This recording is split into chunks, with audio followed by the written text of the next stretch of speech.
Well, as Taliban rule returns to Afghanistan, the former captain of the women's soccer team, Khalida Popal, tells India today that there is an imminent threat to Afghan women, and that's why she has urged female football players to burn their kids, delete their social media profiles and photos to protect themselves.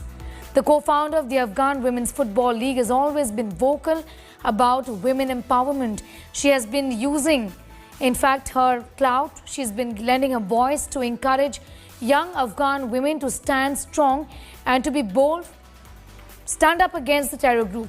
Listen into this conversation with India Today.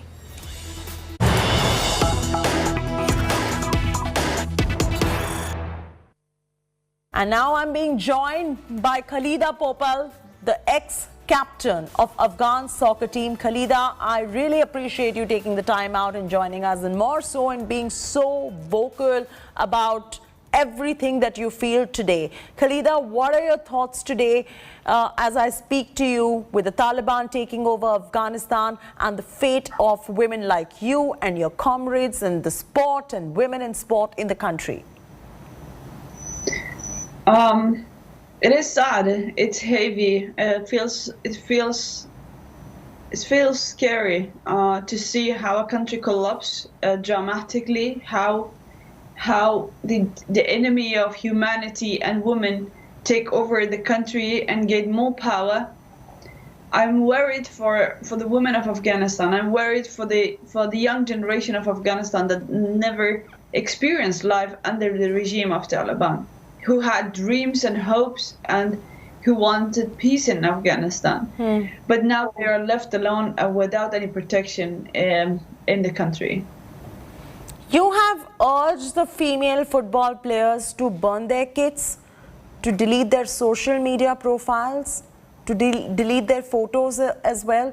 Why are you asking them to do this? Are you asking them to protect themselves from the Taliban? What is your fear at this point of time if they don't do something of this nature?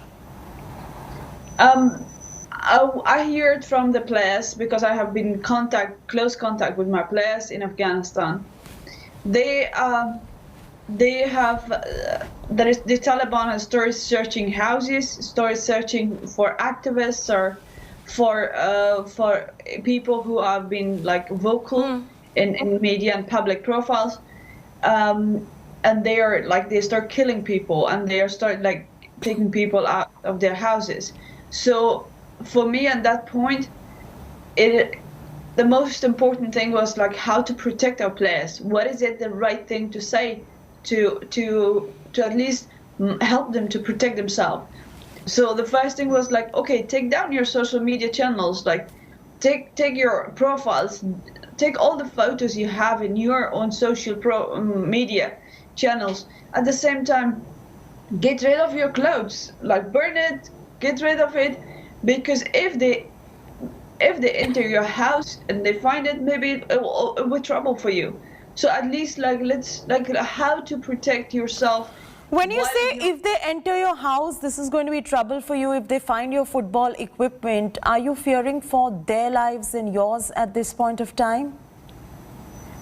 Not necessarily my life. I'm living in Denmark. Yes. But for their life, I'm scared for them. I'm worried for them. I'm worried for their life because we don't have a government. We don't have someone who protect our players, who protect those young women. So they are left alone by themselves. They have to protect themselves, and that's why most of even not our players, but some of the activist friends that I have been like advising them to just like remove everything and try to find a safe space where you go, people don't know you. Recently, to a news channel, you also mentioned that you've received a lot of death threats because you were vocal about what you think about on national TV, and you were calling Taliban the enemy. Is that true? I have been, since the founding of Afghanistan, first Afghanistan women's national team, and being involved in Afghanistan women's football for such a long time now.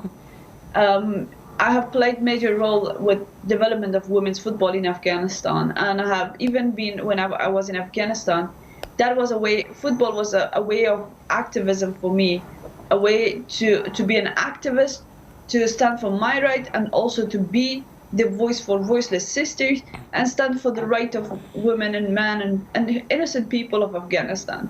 So my voice has been always my power, and I've been using it to raise awareness, to stand for the right of the people who their voices has been taken from them.